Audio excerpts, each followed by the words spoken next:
संघर्ष की सच्ची कहानी प्राचीन समय की बात है। एक शहर में एक व्यक्ति रहता था जिसका नाम चंदन था। वह पत्नी और दो लड़के और दो लड़कियों के साथ रहता था और वह किसी छोटे मोटे प्लांट में काम किया करता था।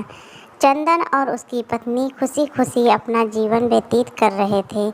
समय का चक्र बीत रहा था और उनके लड़का लड़की बड़े होते जा रहे थे।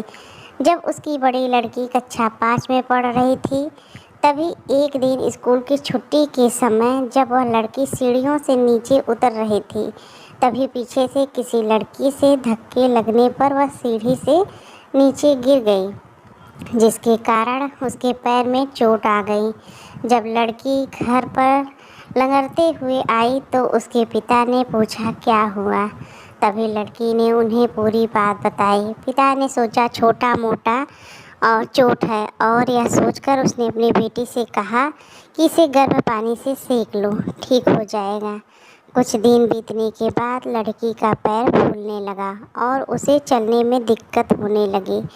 तभी उसके पिता ने कुछ लोगों की बातें सुनकर किसी एक ओझा को ले आए, जबकि उसे कुछ नहीं आता था और वह पैर ठीक नहीं कर पाया। कुछ समय बीतने के बाद जब लड़की की हालत और ज़्यादा खराब होती जा रही थी, एक दिन जब उसके पिता अकेले कहीं बैठे हुए थे तो वह मन ही मन सोच रहे थे कि क्या करें। तभी सोचते सोचते उनके दिमाग में आया क्यों ना डॉक्टर से दिखाया जाए। तभी दूसरे दिन वह अपनी लड़की को लेकर वहीं पास के अस्पताल में जाते हैं। डॉक्टर जब लड़की को देखता है तो लड़की के पिता से कहता है कि जल्द ही इसका ऑपरेशन कराना होगा, क्योंकि इस लड़की के पैर में बहुत बड़ा घाव हो चुका है, जिसके कारण लड़की का पैर भी कटाना पड़ सकता है। पिता डॉक्टर से पूछता है कि ऑपरेशन में कितने पैसे लगेंगे। तभी डॉक्टर कहता है 40,000 रुपये लगेंगे। पिता घबरा जाता है, लेकिन पैसे की तलाश में इधर उधर जाने लगता है। इधर उधर भाग दौड़ करने के बाद पैसे की व्यवस्था कर लेता है और लड़की का ऑपरेशन हो जाता है। ऑपरेशन के बाद लड़की अपने घर आ जाती है, परंतु लड़की के पैर में कुछ सुधार न होने के कारण पिता चिंतित रहने लगता है। इसी तरह 4 साल बीत जाता है तथा पैर में लाख लाख रुपए लगाने के बाद भी लड़की की पैर ठीक नहीं होता है, जिस कारण से पूरा परिवार दुखी रहने लगता है।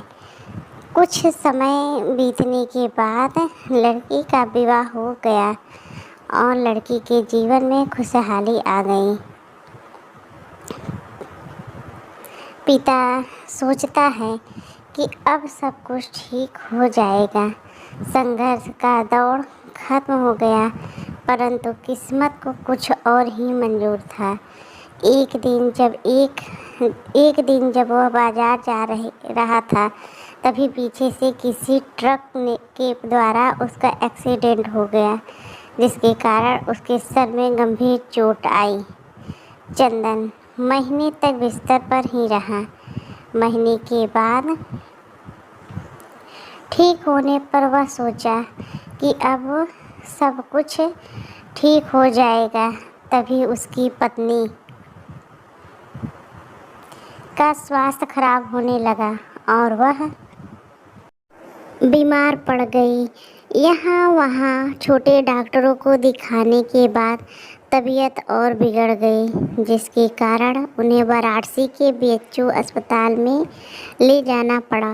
वहाँ जाकर पता चला कि उसकी पत्नी के पेट में गंभीर बीमारी हो गई है, परंतु चंदन को यह विश्वास था कि उसकी पत्नी ठीक हो जाएगी और चंदन इसी विश्वास के साथ अपनी पत्नी को हमेशा वाराणसी के अस्पताल में ले जाने लगा। कुछ समय बीतने के बाद पत्नी की तबीयत में सुधार आने लगी।